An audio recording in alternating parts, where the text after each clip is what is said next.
Hey everybody, welcome to the Bro channel. This is your Bro. I hope y'all are doing well. And I want to start this off right. God, family, country, and Pittsburgh sports, and in particular, the Pittsburgh Steelers. All right, so look at this video here. What do you guys see? I'm looking at some old videos of our Steelers where they had a certain way about them. They had 3 down linemen, 4 linebackers that was very, very versatile. They can go to the left, go to the right, go back to the middle, making it so that the receivers don't just think they can just run all over us pretty good. Now, right here, this is a bad example. Look at this guy. He got past 5 guys.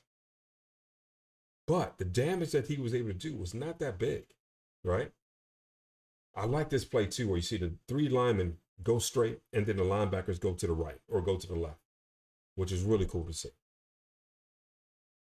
Now you're going to see another play against the team from Baltimore. Well, it's just a straight shot to the left.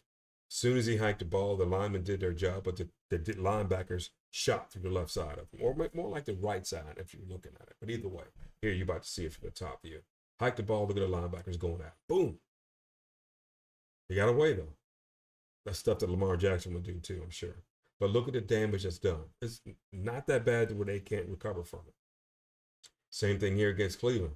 3-4 defense like normal, which we still run today, even though we run some other stuff too, like nickel.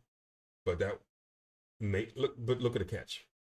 There's a defensive back there to tackle him, not hit him, but tackle him, which is beautiful to see as well. You know what? I can go through this whole video and watch this and be like, oh, look at this, look at that. Look at that. I love that. Tackle him. Okay, I'm going to go back.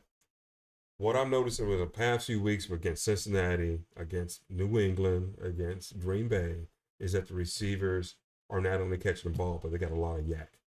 They're getting a lot of catch and go. And the tight ends are doing the same thing. But it seems like the tight ends and running backs are still something that we have a little bit of a bugaboo about, something that needs to be taken care of. Not only is just these guys getting open catching the ball, but when they are caught, they're not getting tackled. They're bouncing off folks because these guys are just trying to hit and not tackle. These are all the little things I'm seeing. And what I want to see is the defensive backs get to a point to where they know what's coming or they don't know what's coming, but as long as it fits within their frame, they can react to it and do a good job. Even a decent job. Not something where somebody can catch a 2-yard pass and turn it to 30 yards. Or a 20-yard pass and turn it into a freaking 55-yard touchdown. Don't quote me on all the numbers. I'm just saying in general. You guys get what I'm saying. The biggest thing I want to say is right now is that we got to see something better. You know, we're going up against a team that's rated number 1 in the league in offense. And if these guys come to some type of meeting, some type of plan to where they say, hey, we're going to work within this framework to limit what the Colts can do, I'm going to be pretty happy about that because that means we got a good chance of winning. A lot better chance than we had before. Offensively, I love seeing red zone Rodgers doing his thing. I think every time he gets in red zone, there's like an 80 to 90% chance we're going to get like a touchdown or 2. And I think we're going to get a touchdown or 2 every time we play this game with him on that field because he wants that. You can tell he wants that. Takes his smelling salts and gets started for the day. You know what I'm saying? So it's just really cool to see us playing. I wish it was under a different situation with us being 4-3, 2 games ahead of other teams in our division who are trying to win as well. Baltimore's playing tonight. It'll be interesting to see if they do against Miami or vice versa. I think today was just pretty much a gripe session. Our defensive backs is not doing what they're supposed to. If you look at this play, I'm going to look at this video one more time. You see the linebackers going to be linebackers. They're going to do their thing. But what I like here, look at these defensive backs. They're just there. Look at that. Attitude. They don't look lost out there. They're staying within a certain framework. You're going to see that again here. See that? There's nobody like open out there. Somebody has somebody. Some of them are close enough to know what cologne they're wearing, which I love to see. Let me say that. I'm going to show this one more time.